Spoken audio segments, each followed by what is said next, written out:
Amém, queridos. Graça e paz, mais uma vez. Eu gosto de olhar esse negócio que para mim parece aquelas bandeirolas aquelas bandeirinhas de festa de mês de junho.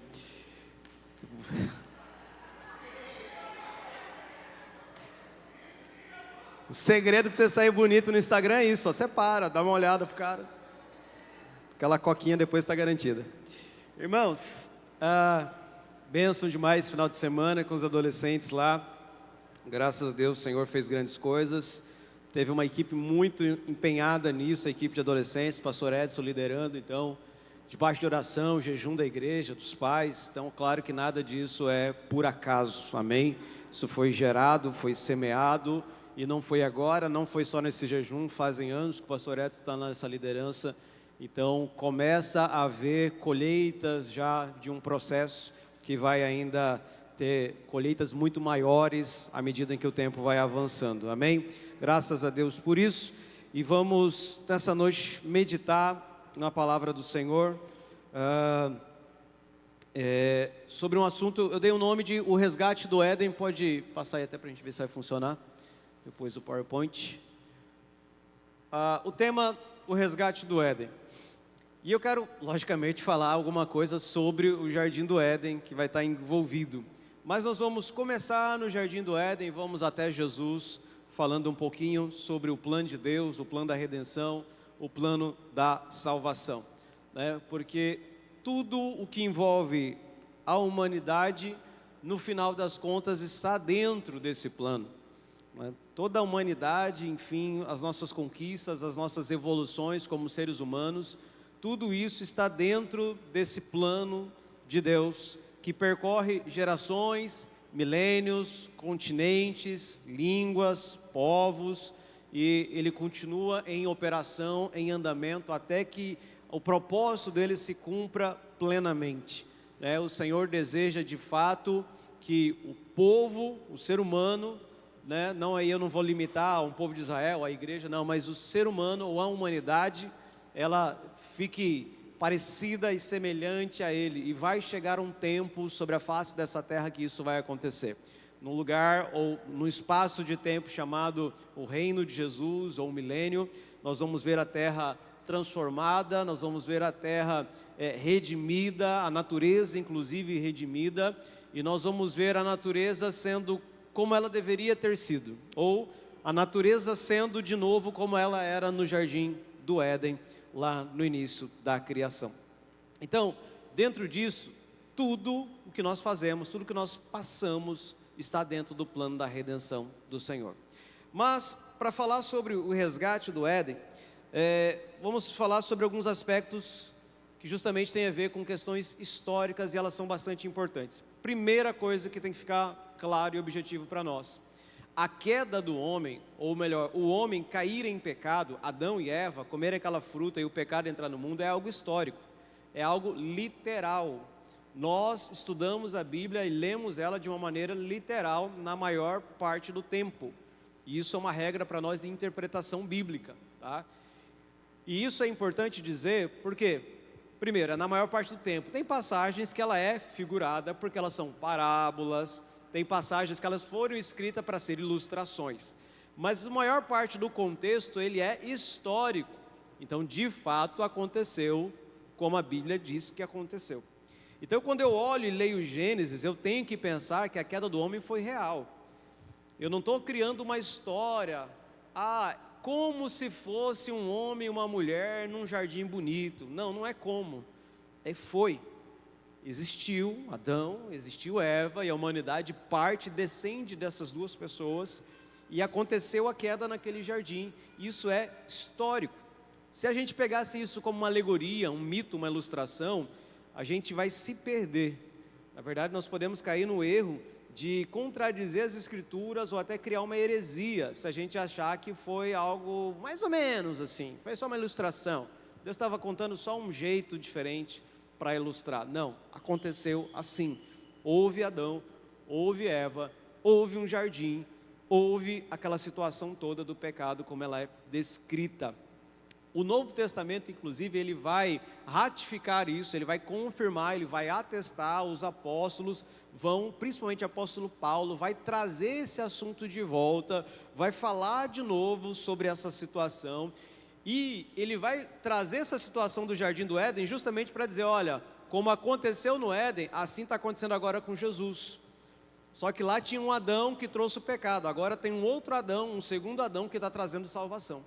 Então, se a gente pensasse que a história do Jardim do Éden é só uma história, é uma ilustração, Cristo também viraria uma ilustração. Então, tudo nosso se perderia. Nós temos que ler isso como algo histórico, como real. Então, tudo deve ser interpretado de forma real e não como mitos ou alegorias. E aí, então, falando sobre Paulo, vamos justamente ler uma passagem lá no livro de Romanos, capítulo 5, versículo 12 até o 19, que diz o seguinte: portanto, assim como por um só homem entrou o pecado no mundo e pelo pecado veio a morte, assim também a morte passou a toda a humanidade, porque todos pecaram. Por um só homem entrou o pecado no mundo. Quem é esse homem? Adão. É disso que Paulo está falando. Versículo 13. Porque antes de a lei ser dada, havia pecado no mundo, mas o pecado não é levado em conta quando não há lei. No entanto, a morte reinou desde Adão até Moisés. Vamos parar nessa vírgula. Porque ele está dizendo o seguinte, olha, enquanto não havia lei, o pecado não era levado em conta. É como se o pecado não podia ser observado, porque não havia uma régua para medir o que estava acontecendo. É como se... Não sei se você reparou, mas aqui quando a gente apaga essas luzes e solta uma fumaça, você pode ver o raio dessa luz, o feixe de luz desenhado na fumaça. A fumaça consegue então mostrar para nós por onde o feixe de luz está passando. Sem a fumaça a gente não vê o feixe de luz, a gente só vê que está iluminado. Sem a lei, eu não vejo o facho do pecado, mas a morte é como se fosse a iluminação. Opa! Eu não sabia exatamente o que era o pecado, eu não tinha como vê-lo, mas ele estava no mundo, porque a morte reinava. Mas quando veio a lei por meio de Moisés, eu fiquei claramente por dentro do assunto do que era pecado. Então quando veio Moisés disse, olha, não matarás. Ah, matar é pecado, ok. Não vai furtar, não vai cobiçar a mulher do próximo, não vai adorar outros deuses. Ah, isso é pecado, sim, agora você sabe, você vai dar um nome para isso, é pecado. Mas... o resultado do pecado já estava no mundo, que é a morte. Bom, seguindo, mesmo sobre aqueles que não pecaram à semelhança da transgressão de Adão, o qual prefigurava aquele que havia de vir. Mas o dom gratuito não é como ofensa, porque se muitos morreram pela ofensa de um só, muito mais a graça de Deus e o dom pela graça de um só homem, Jesus Cristo, foram abundantes sobre muitos. Então, primeiro tem Adão, lá no início, lá em Gênesis, mas agora vem um outro homem que é Jesus Cristo. Por aquele primeiro entrou o pecado e entrou a morte. Por este segundo vai entrar vida e ressurreição. Continuando, versículo 16. O dom, entretanto, não é como no caso em que somente um pecou, porque o julgamento derivou de uma só ofensa para a condenação. Mas a graça deriva de muitas ofensas para a justificação.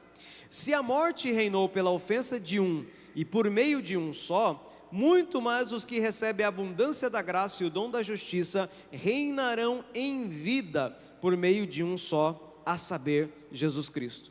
Portanto, assim como por uma só ofensa veio o juízo sobre todos os seres humanos para a condenação, assim também por um só ato de justiça veio a graça e sobre todos para a justificação que dá vida. Porque como pela desobediência de um só homem, que é Adão, muitos se tornaram pecadores, assim também, por meio da obediência de um só, Jesus Cristo, muitos se tornarão justos. Então é aqui, no Novo Testamento, que nós vemos essa pregação, ou esse ensino de Paulo, trazendo luz sobre esse assunto, falando, olha, foi assim, foi Adão que introduziu o pecado no mundo, mas agora vem um segundo Adão, que é Jesus Cristo, e ele vai introduzir a salvação. Ele veio para reverter o que o primeiro Adão tinha cometido.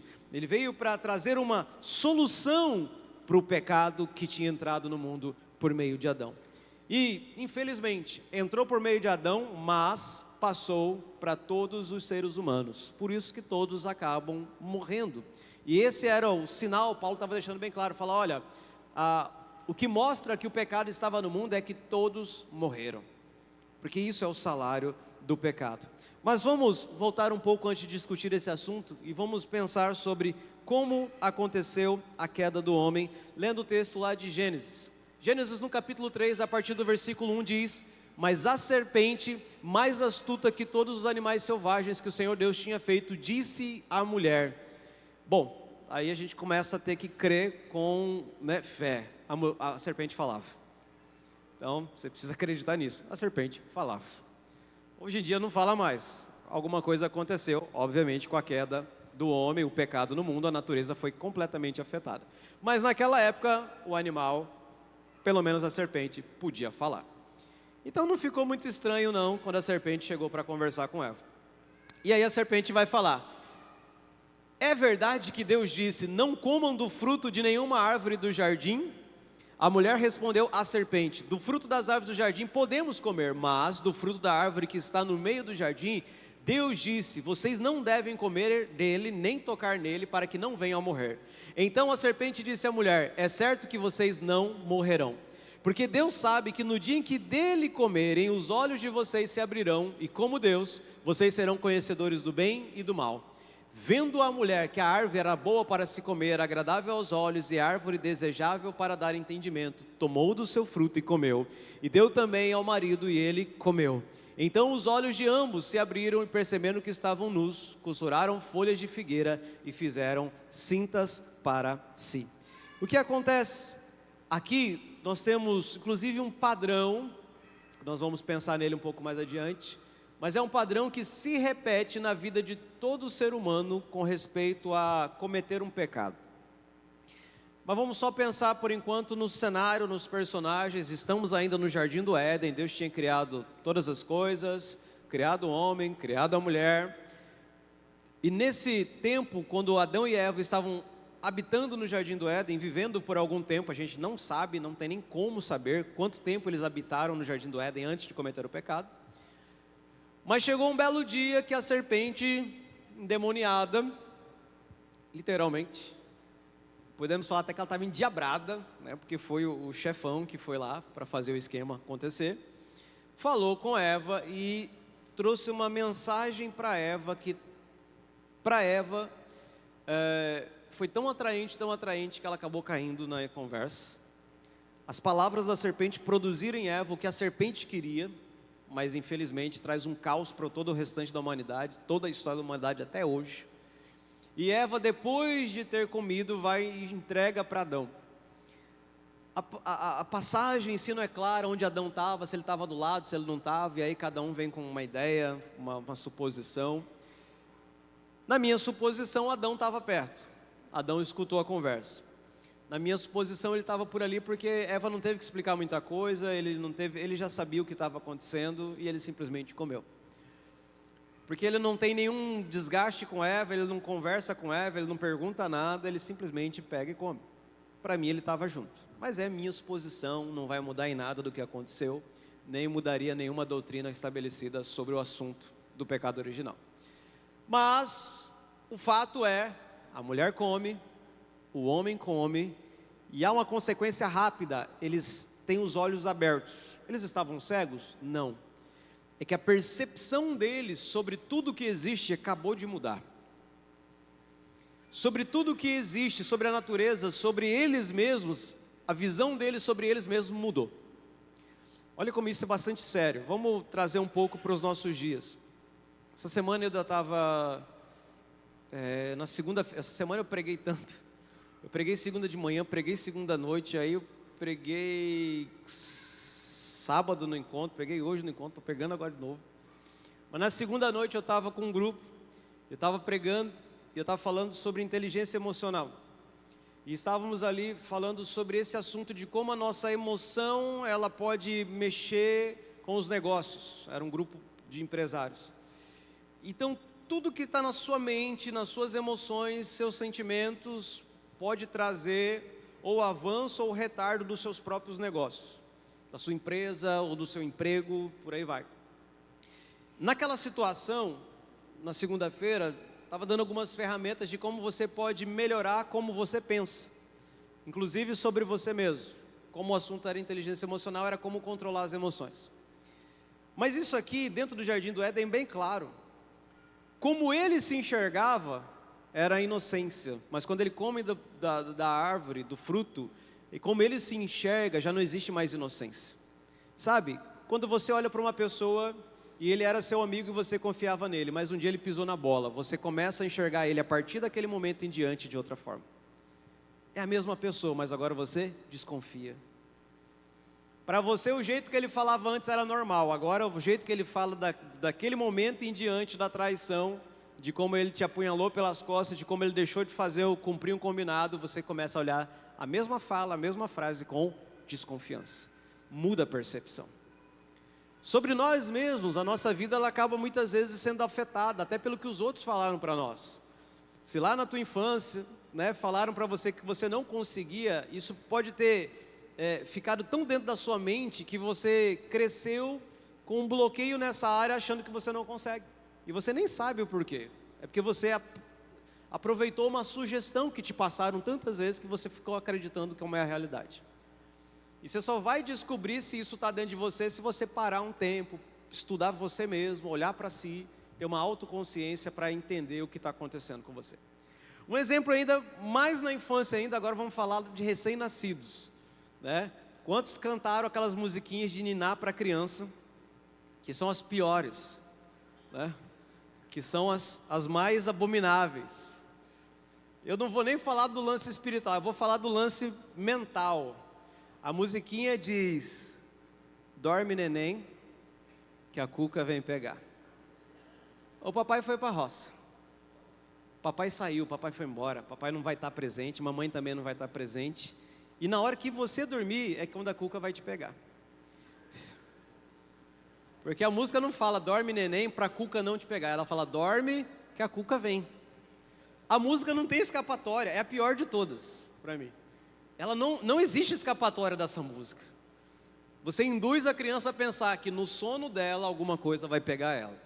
E ela vai estar sozinha. Ela vai estar sozinha. Então, não se culpe se você teve esses tipos de sentimento na sua vida. Você pode ter sido induzido pela canção de ninar da tua família. E se você cantou isso para o teu filho ou para o teu neto, dá tempo de você dar uma revertida na situação. Canta alguma outra coisa, pelo amor de Deus.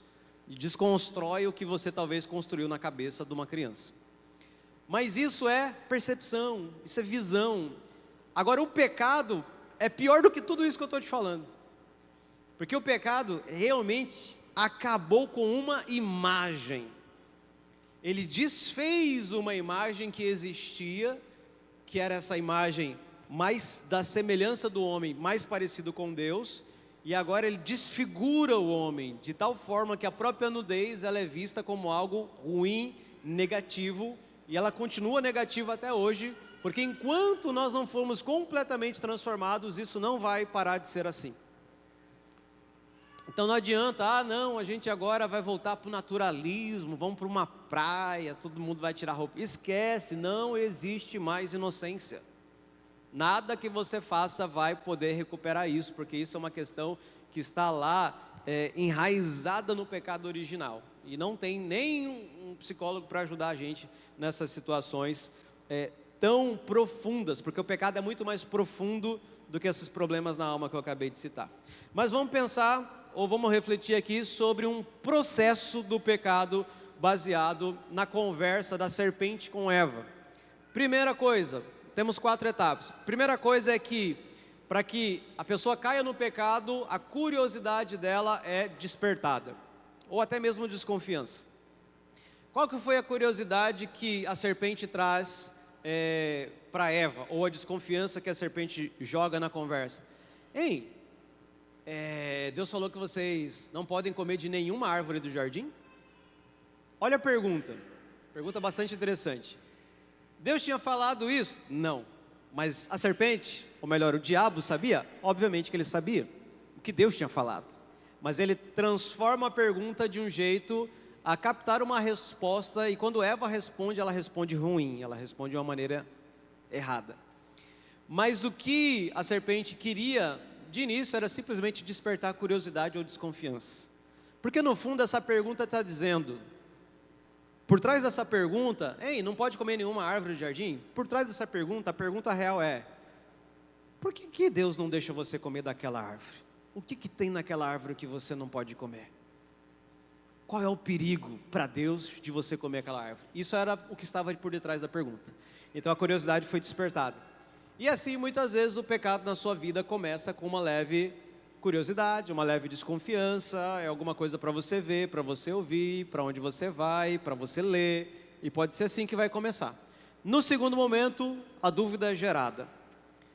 Aí Eva responde e a serpente contra-ataca mais uma vez. Ela fala assim, não, que isso? É porque Deus sabe que no dia que vocês comerem, vocês serão como Ele. Aí a semente da dúvida foi lançada. E Eva abraçou, obviamente, a dúvida no seu coração. É como se Eva pensasse assim, então é por isso. E aí no fim das contas, é como se ela falasse assim, estou desconfiado de Deus. Achei que Deus era tão bom, mas parece que Ele não é. Ele não está dando o melhor para nós. A dúvida foi instaurada no coração dela. E a dúvida pode ser instaurada no coração de qualquer um de nós, em qualquer área, em qualquer situação, em qualquer assunto, pode nos levar para o pecado. Na sequência vem a incredulidade e no quarto passo a desobediência. Esses dois, eles quase vêm ao mesmo tempo. A incredulidade é porque da dúvida ele avançou para dizer assim, realmente, quando ela vai ter a intenção de tomar o fruto, e na verdade tomar o fruto já é totalmente intencional, ela fala assim, eu vou comer esse negócio, aí ela arranca o fruto. Essa incredulidade leva ela para essa ação. A ação toda está embasada em que ela deixou de crer em Deus. Deixou de crer no que Deus falou. E por fim, a desobediência ela é totalmente consumada quando eles comem. Porém, na intenção de comer, o pecado já estava concluído. A intenção de comer, o pecado já estava concluído na vida de Eva. E na mesma forma, na vida de Adão, a intenção traz o pecado para dentro do seu coração. A intencionalidade de fazer alguma coisa, pode até ser que muitas vezes você não vai conseguir concluir ou fazer, mas a intencionalidade já é suficiente para no seu coração o pecado estar instalado. Jesus é bem claro ao falar sobre isso, ele diz o seguinte, foi dito no passado, quem cobiçar com a mulher do seu próximo e tal, mas eu, porém, vos digo, se alguém olhar com intenção impura, já cometeu adultério no seu coração. Então não precisa ir para o ato e consumar o ato para ser pecado. A intenção dentro do coração já é pecado. Então, se você tem muita curiosidade, tome cuidado. Muita curiosidade pode te levar muitas vezes para o mesmo caminho. Mas o que é interessante? Se você sabe o caminho, você sabe de onde você tem que sair fora. Saia fora o mais rápido possível. Você viu que você caiu numa armadilha de curiosidade? Saia fora nesse momento. Porque se você chegar no passo 3, que é a incredulidade, irmão, já era. Do passo 3 em diante você já não escapa mais. Talvez no passo 2 ainda assim. Você possa pedir oração, fala, por favor me ajuda, eu estou com tanta dúvida. Mas se você cair em incredulidade, você vai pecar. Então esse é um processo que dominou no assunto naquele momento, fez com que a queda acontecesse, e o comportamento na sequência também é bastante típico dos nossos dias. Na sequência, Deus vem falar com Adão e com Eva, Deus vem chamá-los lá no jardim, na viração, a Bíblia diz que na viração do dia, ou seja, lá no finalzinho da tarde, Deus vinha ali para conversar com eles, sempre. E naquele dia, Deus também, da mesma forma, foi lá para conversar. Mas aí, Adão, Eva, cadê vocês? É legal, né? Parece até que Deus não sabia. Mas Ele faz isso, é bacana. Adão, cadê você, Adão? E Adão estava escondido. E ele já tinha feito ali uma roupinhazinha para ele, com umas folhas lá que ele achou. E aí, obviamente Deus sabia tudo que estava acontecendo, mas Deus faz, né? Puxa, o que aconteceu, Adão? Ah, Senhor, foi a mulher que o Senhor fez. Irmão, esse é geralmente o modus operandi de um pecador. Vai achar uma justificativa. E muitas vezes vai tentar colocar a culpa até no próprio Deus. Deus, foi a mulher que o Senhor fez. Foi ela. Você já tentou achar muita justificativa para o teu pecado? É um procedimento bem padrão, muitas das vezes. Aí chega na mulher, e aí? Senhor, foi a serpente, a culpa é dela. A serpente não estava nem aí para o parangolé todo, porque era o diabo. Agora o animal serpente também se lascou. Pelo animal serpente também ter se lascado, porque depois na sequência dessas perguntas, Deus vai dar sentenças. Primeiro ele pergunta, depois ele vai começar a dar sentenças sobre cada um. E quando Deus fala com a serpente, o que traz para a serpente tem sentido duplo. Na verdade, várias partes ali tem duplo sentido. Só não dá tempo a gente especificar tanto. Mas quando vai falar para a serpente, ele tanto está falando para o diabo, como também está falando para o animal. Então, suposição minha, só escute, depois você pode esquecer. Para mim, a serpente também teve participação, a serpente animal, no negócio. Por isso que ela também se lascou na sentença. Algumas pessoas até imaginam que ou a serpente tinha asas, ou a serpente tinha perninhas ou pernonas. Ela era um animal um pouco diferente, porque na sentença fala que ela ia começar a rastejar sobre o seu ventre. Se era porque ela perdeu asas, se era porque ela perdeu as pernas, ou se era porque o jeito dela andar mudou um pouco, enfim, alguma coisa aconteceu, que a cobra é do jeito que a gente conhece hoje, rastejando no chão. Mas também era uma sentença sobre o diabo, porque está bastante explícito ali várias das frases para ele. Sobre a mulher também vem sentença, sobre o homem também vem sentença. Mas o que é mais importante não são as sentenças, nós vamos falar dela adiante, mas a questão é após o processo do pecado, o procedimento após pecar. Questão de justificar, tentar justificar um pecado. Irmãos, não é isso que Deus deseja de nenhum pecador. Não é justificativa. Deus não está atrás de justificativas. Na verdade, Deus perdoa pecados e não justificativas. Deus não quer saber se foi a mulher que Ele deu, foi a serpente que Ele criou. O que aconteceu? Ele quer que você se arrependa. Ele quer ver o seu coração arrependido dos pecados. Muitas vezes, e principalmente aqueles que repetem o mesmo pecado, eles ficam na problemática de falar, puxa, mas eu vou de novo diante de Deus pedir perdão. E muitas pessoas que têm esse mesmo, o deslize na mesma área, ficam algum tempo, às vezes, até sem pedir perdão para Deus.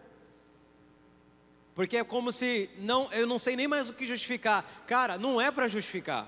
Não precisa. Justificativa para Deus de pecado não interessa, não importa e não vai trazer resultado. A única coisa que traz resultado é que você se arrependa do seu pecado. É só isso. Então não há justificativa, não há troca. Só há arrependimento para escapar do pecado. Só isso. Mas, vamos seguir.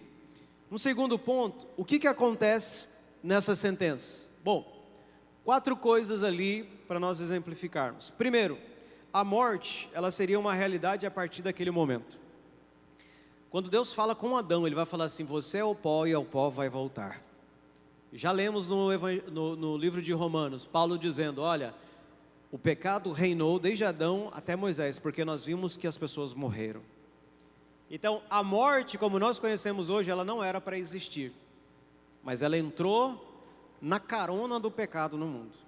Então, quando o homem peca, ele não só traz o pecado, a queda, a corrupção, a desfiguração, a perca da sua imagem e semelhança de Deus, mas ele traz uma coisa junto, que chama-se morte. Isso não era para existir. No segundo momento, dores, tanto para o homem quanto para a mulher, mas principalmente a mulher, ela que a gente foca nela naquele assunto quando diz, olha, a tua gravidez vai ser com dores e a teu parto vai ser com dores multiplicadas. Esse foi um dos principais sinais da queda, ou das principais sentenças para a mulher. Para o homem, a dor vem justamente da fadiga, do cansaço, do trabalho. O trabalho não é sentença, o homem já trabalhava antes do pecado. E se você não sabe, o homem vai continuar trabalhando na eternidade. Então, o céu não é lugar para preguiçoso. Então já pensa nisso. Se você tem preguiça, preguiça é pecado, então resolva, porque no céu tem trabalho. E vamos trabalhar. Pela eternidade. E sem férias.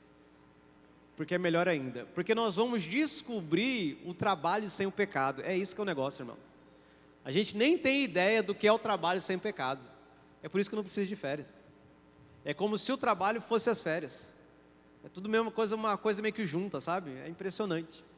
Mas vai ter os dias do descanso também. Mas a gente nem vai precisar, o nosso trabalho vai ser incrível na eternidade. Mas o homem, quando a sentença vem, ele fala assim, olha, a terra vai produzir espinhos, vai produzir mato, o pior tipo, você vai trabalhar muito. Para você comer, para você sobreviver, você vai ralar muito. E foi dito e feito, estamos até hoje ralando.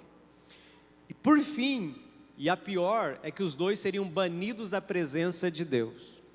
E isso traz, não só, eles foram tirados de dentro do Jardim do Éden, e o Jardim do Éden foi lacrado, e ninguém mais entraria lá, mas eles também perderiam o acesso à presença de Deus como eles tinham naquele dia. Lembra? Deus, toda a viração do dia, no final da tarde, ele vinha para bater um papo com Adão e Eva. Mas agora ficou difícil.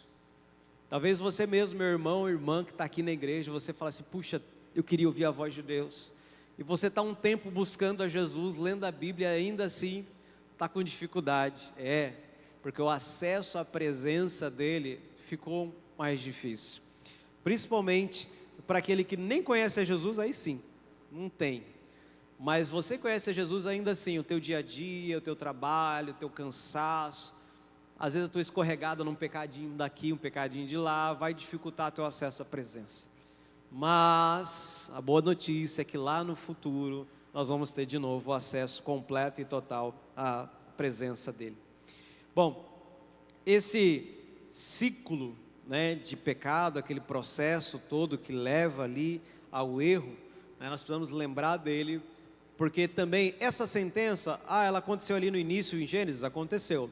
Mas hoje, se eu pecar, eu também tenho consequências, eu também vou sofrer consequências do meu pecado, do cotidiano, do que eu fizer. Porque sempre nós temos alguma consequência das nossas boas ou más atitudes. Lembre-se, aquilo que o homem plantar é aquilo que você vai colher. O plantio é opcional, a colheita não. E a colheita vem exatamente da mesma espécie que você plantou. Então, bastante cuidado para isso.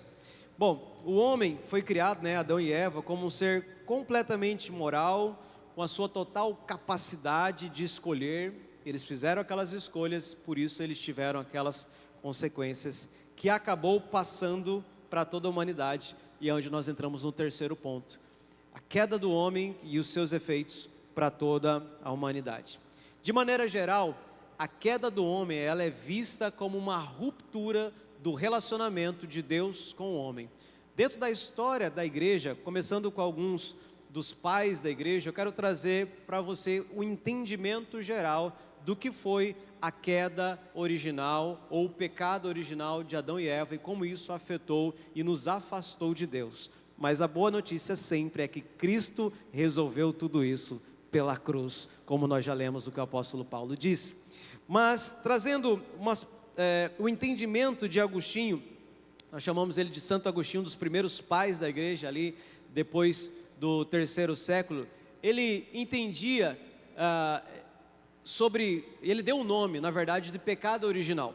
Ele entendia que essa queda, ela trouxe uma corrupção para o ser humano. Eu gosto dessa palavra de corrupção, porque a corrupção, pense em ferrugem, pense em degradação, pensa em alguma coisa apodrecendo, isso é corrupção. Essa corrupção fez com que o homem que era para ser inclinado à santidade, fosse inclinado agora ao pecado. E na verdade o nosso caminho natural hoje, se a gente nascer, crescer sem nenhuma intervenção, é simplesmente ir para o pecado. Essa é a nossa inclinação natural. Então, a humanidade perdeu a justiça original e a intimidade direta com Deus. Resultado visível, a morte física e a morte espiritual. A morte espiritual foi instantânea. Adão e Eva morreram instantaneamente, espiritualmente naquele dia. Mas a morte física, depois de alguns anos, começou a atingir toda a humanidade.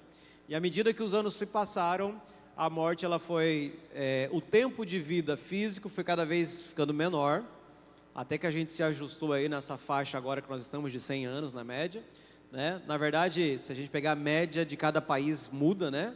Mas hoje ainda temos muita gente centenária vivendo, mas ninguém mais chegou a 200 anos, né? Ninguém mais vive muito além do que isso. Mas, além de nós diminuirmos o tempo de vida física, biológica, a morte também, ela achou um monte de maneira nova de matar a gente, né? Não sei se deu para prestar atenção. Há 4 anos, quase 5 anos atrás, a morte deu um jeito de arranjar um outro vírus, né, que veio da sopa de um morcego, e começa a história por ali. E de vez em quando ela arranja um jeito de matar a gente, trazendo um vírus do macaco, trazendo um vírus de uma galinha, trazendo um vírus do porco. A morte, ela é bastante, como é que eu poderia dizer, sabe? Ela gosta de proporcionar novas emoções a cada tempo que vai passando, e ela dá um jeito de matar a gente de formas diferentes. Mas isso, resultado da queda. Já pulando alguns anos, séculos, nós vamos encontrar Calvino, que é precursor do que chamamos de calvinismo, e ele seguia a mesma linha de Santo Agostinho sobre o pecado original, mas aí ele vai cunhar um termo diferente chamado depravação total, que é, dentro de nós não tem nada bom, e como está tão estragado, nem para buscar a Deus a gente serve. Por isso que primeiro é Deus que vem até nós, o que nós chamamos de graça preveniente. Irmão, se Deus não fizesse um sopro de graça na sua vida, nem para aceitar Jesus a gente daria conta. A gente não teria condição do jeito que nós somos estragados pelo pecado original. Então nós chamamos isso de graça preveniente. O Senhor é como se Ele soprasse para todo mundo uma possibilidade de você então começar a crer em Jesus. E isso é simplesmente misericórdia de Deus. Já chegando quase nos nossos dias, tem um escritor famoso chamado C.S. Lewis, que é o escritor das Crônicas de Nárnia. Ele não era um teólogo assim sistemático, mas ele também reflete sobre isso, e nos seus próprios escritos, como Nárnia, ele relata sobre como a humanidade perde, né, a sua essência, perde aquilo que Deus tinha planejado para ela, e na verdade vai cair numa condição totalmente, numa outra natureza, é o que nós chamamos de natureza pecaminosa, e isso afetou tanto a visão de mundo, como os relacionamentos. Lembre que a primeira consequência ali imediata é que os olhos deles mudaram, eles enxergaram a nudez como um problema, tudo aquilo foi alterado, isso foi consequência do pecado. Bom, no capítulo 3 de Gênesis, ao final do capítulo, o homem e a mulher são expulsos completamente do jardim do Éden, nunca mais voltam para lá, e toda a humanidade agora que vai descender deles, porque depois que eles saíram do Éden, eles começam a ter filhos, e eles vão ter Caim, Abel, Sete, e mais um monte de filhos, afinal de contas eles viveram quase, ou mais de 900 anos, né, Adão, pelo menos. Então eles tiveram muitos filhos e filhas. Naquela época os irmãos estavam casando entre si para continuar a multiplicação sobre a face da terra, porém, todos eles já nasceram debaixo do pecado. E aí isso é que Paulo diz, que por meio de um só, o pecado e a morte passou a todos os homens. E isso para algumas pessoas pode trazer um certo incômodo. Fala, pastor, mas por que eu sou culpado do que Adão e Eva fez? Porque eu herdo esse pecado, e se eu não fizer nada na minha vida eu vou acabar indo para o inferno no final das contas? Porque é isso que a Bíblia diz. Se você não entregar a sua vida para que Jesus mude o que estava errado, você acaba sendo destinado, infelizmente, para um lugar que nem foi criado para você. O inferno não foi criado para os seres humanos. Deus criou o inferno para os anjos que se rebelaram. Porém, esses anjos, liderados pelo principal, que é o diabo, conseguiram fazer com que a humanidade também acabasse indo para o mesmo destino que eles têm. Essa galera toda destinada para o inferno, para o lago de fogo, não tem mais solução. E a única coisa que eles têm para se divertir é levar mais gente com eles. Então, se eu não fizer nada na minha vida, se eu não tivesse aceitado Jesus e me entregado, e se eu não continuar fiel até Ele até o fim, eu posso ter o mesmo destino desses anjos caídos. Você também pode. A intervenção é que Deus enviou Jesus na terra para resolver e solucionar isso. Mas aí eu ainda fico, mas eu não tenho culpa do pecado original. Mas ele representou toda a humanidade, e nós todos descendemos de Adão. E no final das contas, irmão, não precisa a gente falar muita coisa. Primeiro, ele era um homem criado totalmente sem pecado. A gente nem sabe o que é isso. A gente que fica pensando lorota, achando que a gente ia dar conta de não pecar. Mas ele foi criado totalmente e completamente moral, santo, sem pecado algum, com uma consciência que a gente não tem. A consciência de Adão era muito mais avançada que a nossa, a visão dele era outra. Nós somos totalmente já corrompidos pelo pecado, imagina isso. A gente ainda acha que não, se fosse eu no lugar de Adão, ou se fosse eu no lugar de Eva, não tinha acontecido esse BO todo. No fim das contas, irmão, sim, teria acontecido do mesmo jeito. Todos nós teríamos caído na mesma situação. Nós não teríamos dado conta. Teve um só que deu conta, e o nome dele é Jesus Cristo. Aquele que nasceu, ele era Deus, mas ele nasceu 100% como homem, 100% como ele, que ele conseguiu vencer o pecado. Mas porque ele também nasceu sem pecado. E ele tinha que nascer, obviamente, sem pecado, né? Deus não poderia habitar num corpo que houvesse um pecado. Mas ele conseguiu vencer, e ainda assim não foi fácil. O diabo tentou ele de diversas formas, não foi só ali no início do ministério, não foi só depois do jejum de 40 dias, o diabo continuou tentando Jesus a vida inteira dele. As angústias na mente de um humano torturaram Jesus naquela noite no jardim do Getsêmani. Para você ver como que a própria mente humana, e olha só, uma mente que não tinha pecado, ainda assim estava sendo torturada por angústia, por ansiedade, por medo. E Lucas, o evangelista, o escritor do evangelho, vai dizer que a aflição de Jesus era tão grande lá no jardim do Getsêmani que as gotas do seu suor se tornaram como sangue, e elas caíam no chão. Parecia que Jesus tinha sangrado naquele lugar, mas na verdade ele tinha suado de tanto orar, de tanto que ele estava aflito, de tanto que ele estava ansioso pelo desfecho final das próximas 24 horas da sua vida, e ele soa gotas de sangue. Ele venceu a tentação, mas com muito esforço. Então não, irmãos, a gente não teria feito muito melhor do que Adão e Eva. E aí a gente que ainda ia levar a culpa de toda a história. A gente que ainda sofrer, porque hoje a gente é fácil, ficar falando de Adão e Eva, até fazer um memezinho para colocar numa rede social, fala, não, chegar no céu, vou cumprimentar todo mundo, menos Adão e Eva, esses aí eu não vou cumprimentar não, foi eles que me fizeram trabalhar, foi eles que me fizeram parir com um monte de dor, gritando no hospital, culpa dessa Eva aí, não vou falar com ela no céu. É fácil colocar a culpa neles, é fácil achar uma justificativa, mas esse é o procedimento normal de todo pecador, a gente gosta de uma justificativa. Aceita que dói menos. Todos nós herdamos o pecado por nascimento, por origem. A não ser que você não seja um ser humano, então você está dentro do mesmo pacote que todos nós. Nós nascemos com esse pecado vindo desde Adão, transmitido de geração em geração, de século em século, milênio em milênio.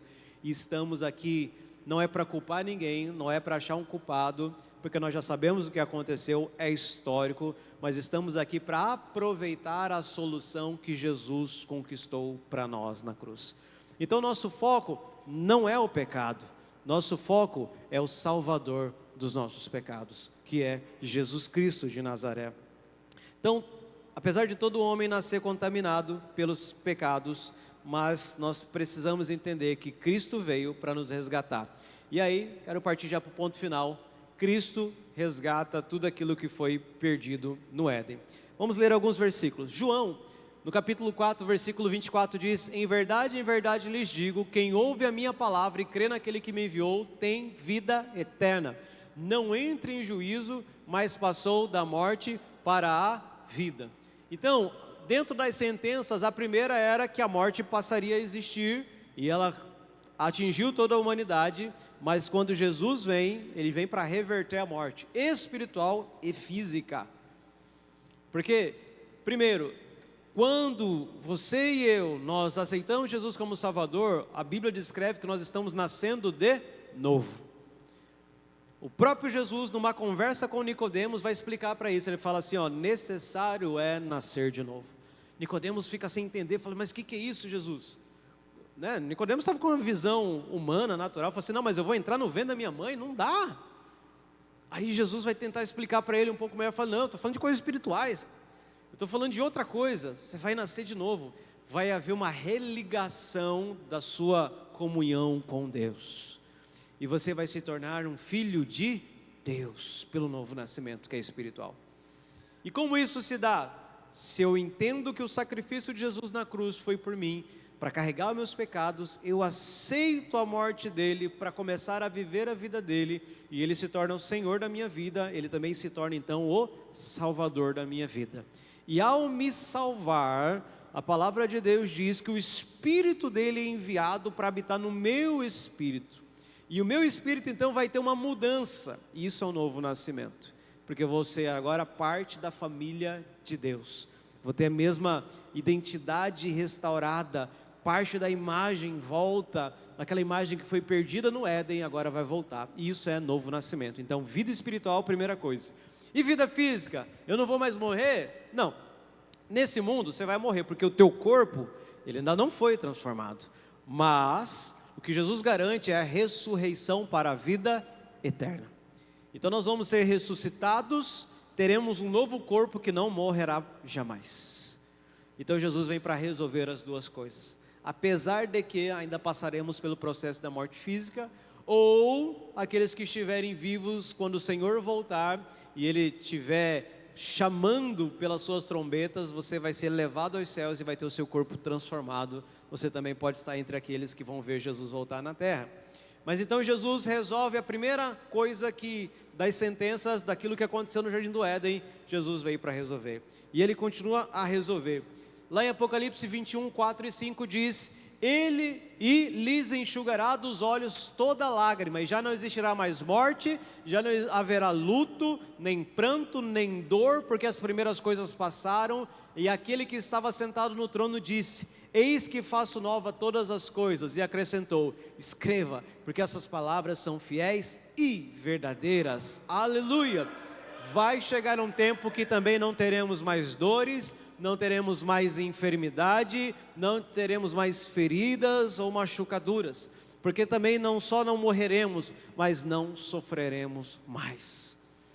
Ainda que na eternidade, né, a Bíblia não diz que vão haver mais filhos, serão aqueles filhos que já nasceram, mas estaremos todos na eternidade, mas nós não vamos ter mais uma enfermidade, não haverá mais uma doença para nos acometer, nós não vamos ficar mais de febre numa cama, ou ter um problema numa perna, numa coluna, você não vai mais reclamar de dor na eternidade. As dores que são consequência do pecado desaparecerão, por causa do que Jesus fez na cruz, por cada um de nós. Mais uma coisa que Jesus veio para resolver, Hebreus 4, 9 e 11 diz, portanto resta um repouso sabático, repouso é descanso, para o povo de Deus, porque aquele que entrou no descanso de Deus, também ele mesmo descansou de suas obras, como Deus descansou das suas. Portanto, esforcemo-nos por entrar naquele descanso, a fim de que ninguém caia, segundo aquele exemplo de desobediência. O exemplo de desobediência foi de Adão, mas o exemplo de obediência é Cristo, e Cristo conquista para nós o chamado descanso. Nós vamos trabalhar na eternidade, mas não terá mais fadiga, não vai ter mais suor do nosso rosto, nós vamos ter, sabe uma coisa interessante, é uma comparação, lá no templo, os sacerdotes quando iam fazer algumas atividades, eles não podiam suar, isso é difícil, né, pensando no deserto, no calor, mas eles tinham uma veste especial de linho, calções de linho que eram mais frescos, eles não podiam ter suor durante a atividade dentro do templo. Isso já era para dar um exemplo, para ser uma figura do que vai acontecer na eternidade. A palavra de Deus em Apocalipse, ela sempre faz questão de descrever os santos, que somos nós, sempre vestidos de vestes brancas, de linho. Por quê? Porque no céu não tem suor. Tem trabalho? Tem, mas não tem fadiga e nem suor. Essas coisas vão ser resolvidas. Há um descanso para o povo de Deus. Resta ainda nós entrarmos num descanso. É muito bom nessa vida a gente ter um dia para descansar, ter umas férias para relaxar, fazer alguma coisa, mas nada se compara ao que está reservado na eternidade para os filhos de Deus. Nem olhos viram, nem ouvidos ouviram, nem jamais penetrou no coração do homem aquilo que Deus tem preparado para aqueles que o amam. Então, se você ama Jesus, se você é de Jesus, você crê nele, tem algo muito especial preparado para você. Mas, por fim, ainda resta uma solução que Jesus trouxe para nós, 2 Coríntios 5,18. Ora, tudo isso provém de Deus, que nos reconciliou consigo mesmo por meio de Cristo e nos deu o ministério da reconciliação, a saber, que Deus estava em Cristo reconciliando consigo o mundo, não levando em conta os pecados dos seres humanos e nos confiando a palavra da reconciliação.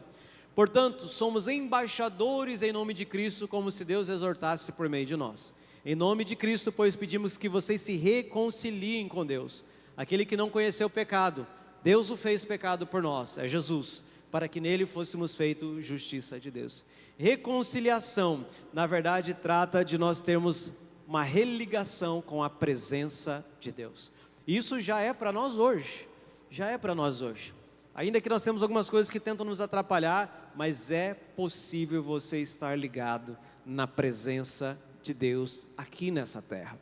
Aquilo que o homem e a mulher perderam no jardim do Éden, foram expulsos até daquele paraíso, mas sabe, quando Jesus veio para a terra, ele inaugura um tempo que nós estamos hoje, que são os últimos dias, aonde a eternidade muitas vezes toca o nosso tempo.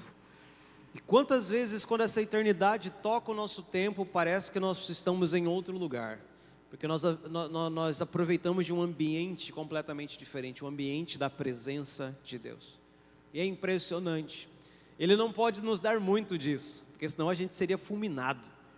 Não dá para Ele aumentar muito o nível, o volume da presença dEle, porque senão a gente seria consumido, a gente seria desfeito em partículas. Mas o vislumbre da glória de Deus na terra já é o mais que suficiente para a gente sair daqui extasiado da presença dEle. Mas ainda no futuro, nós poderemos com um novo corpo, um corpo transformado, estarmos na presença dEle sem medo algum. E desfrutarmos daquilo que Adão e Eva tinham desfrute lá no Jardim do Éden. Nós vamos desfrutar quando Jesus voltar para a terra. Então, o homem acabou escolhendo sair da presença de Deus ao cometer o pecado. Ele simplesmente deixou a presença, mas hoje voltar para a presença é uma escolha individual de cada um de nós. Deus deu a graça dele para que todos nós pudéssemos ter a possibilidade dessa escolha. A fé é um dom que Deus nos deu. Se você está aqui nessa noite, certamente Deus articulou para que você estivesse. E se você ainda não entregou a sua vida para Jesus, é uma noite propícia para você fazer isso. É um tempo muito bom para isso.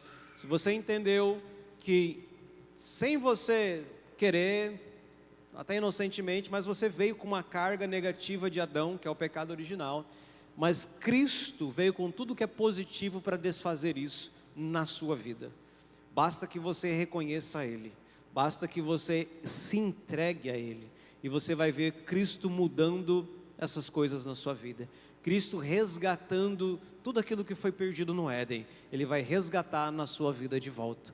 Ele vai te dar uma vida espiritual agora, Ele vai te dar uma vida eterna na presença dEle, com os irmãos que estão ao seu redor, sem morte, sem pranto, sem choro, sem dor, sem enfermidade, sem medo, porque é esse o mundo que Deus na verdade tinha sonhado e planejado para nós. Mas esse mundo vai existir ainda, e nós estamos aqui apenas de passagem por esses dias. Ele só está esperando ajuntar mais alguns irmãos, para que Ele possa voltar e nos levar para definitivamente estarmos na presença dEle para sempre, desfrutando de tudo aquilo que Ele tem no coração dEle para nós. Mas essa noite é uma noite de convite para você. Como eu disse, a escolha pela presença dEle é individual. Você precisa fazer a sua escolha. Se você não fez, essa é uma noite bastante importante. É um momento ideal para que você escolha estar ao lado e na presença de Jesus. Quero que você se coloque em pé, aí onde você está.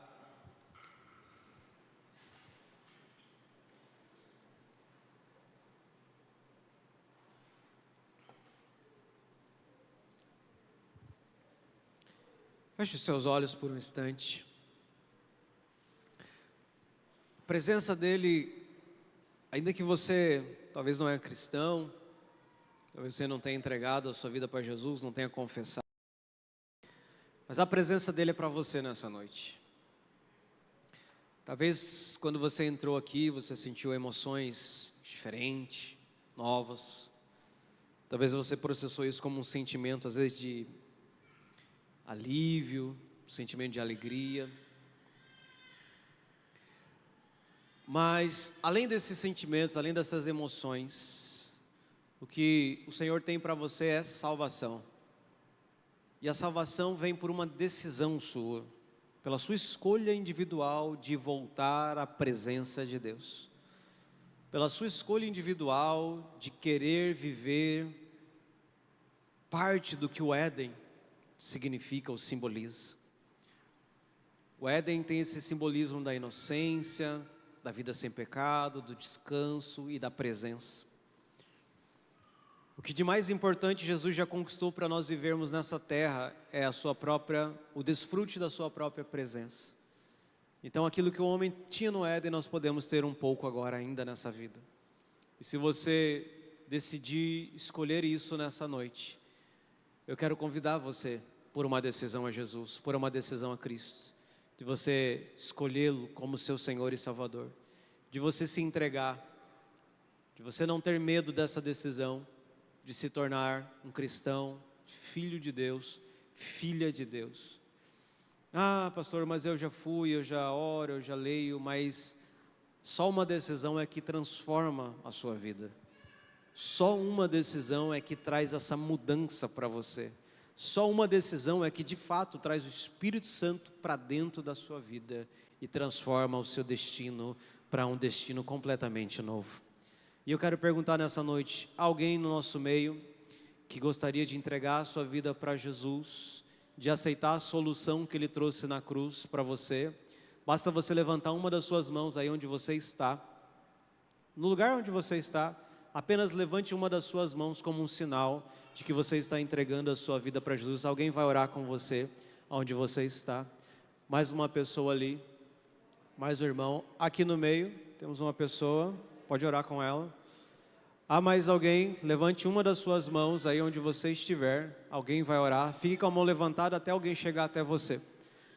Fique com a sua mão erguida até alguém chegar até você. Há mais alguém? Tem mais uma pessoa aqui? Isso. Há mais alguém ainda nessa noite? É a noite de um convite especial. É a noite para mudar a sua vida, mudar o seu destino eterno. Nós não estamos apenas aqui falando para você de algo que vai acontecer nessa vida. O que é mais importante é a sua eternidade, aonde você passará a sua eternidade. E garantir que você vai estar na presença de Deus por toda a eternidade é o que é mais importante para nós nessa noite. Por isso eu quero uma última vez perguntar: alguém nesse momento que gostaria de entregar a sua vida para Jesus como Senhor e Salvador? Levante uma das suas mãos. Alguém vai orar com você aí nesse momento. Amém. Amém. Continue com os olhos fechados, igreja. Nós já estamos indo para o encerramento. O Senhor, Ele também traz para você o convite de você acessar a presença dEle. Ele traz para você também o convite de você, que muitas vezes tem dificuldade com a presença dEle. Mas é algo que eu gostaria de orar com você, para que você tivesse o acesso, mais uma vez, a essa presença. Por isso, se você deseja isso, coloque a tua mão no teu coração e comece a orar, falando: Senhor, eu desejo muito a tua presença. Senhor, eu desejo muito que o Senhor toque a minha vida com tua presença. Talvez você não tenha mais sentido, você já sentiu, mas não sente há um tempo. Então você vai dizer: Senhor, eu tenho saudade da tua presença. Eu tenho saudade, Senhor Deus, de quando eu sentia a tua presença. Eu tenho saudades de quando o Senhor tocava o meu coração. Eu tenho saudades de quando o Senhor tocava a minha vida. Eu tenho saudades de quando o Senhor falava ao meu coração, mas eu me deixei levar por algumas coisas, nem eu entendo. Não precisa justificar. O Senhor não está interessado em justificativas, Ele só está interessado em que você se volte para Ele. E você busque Ele de todo o seu coração. E você seja sincero daquilo que você quer. Se você não entende, Senhor, eu não entendo, mas eu não sinto mais o que eu sentia antes. Por isso eu te peço, que por misericórdia, o Senhor toque a minha vida. Que por misericórdia, o Senhor toque o meu coração com a tua presença mais uma vez. Respire bem fundo. Concentre-se nele nesse momento. Respire mais uma vez. Acalma o seu coração. Muitas vezes a correria, a agitação do tempo é que deixaram você um pouco distante da presença dele. Mas respire fundo mais uma vez.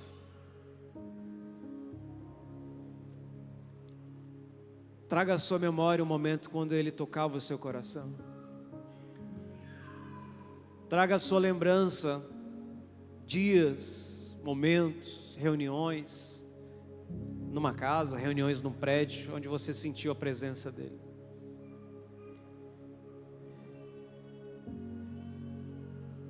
Deixa a saudade agora desse momento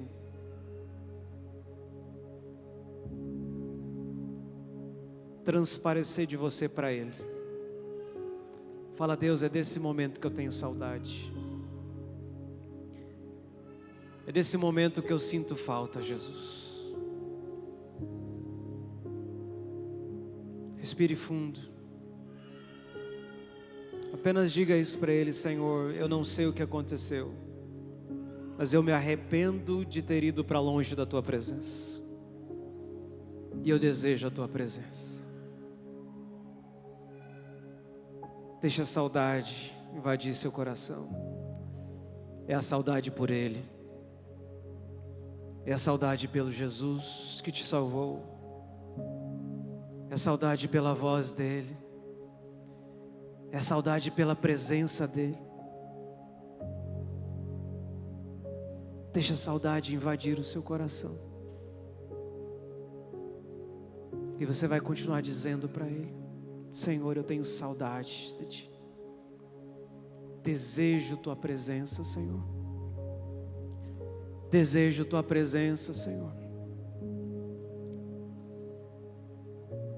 Desejo Tua presença. Desejo Tua presença, Jesus.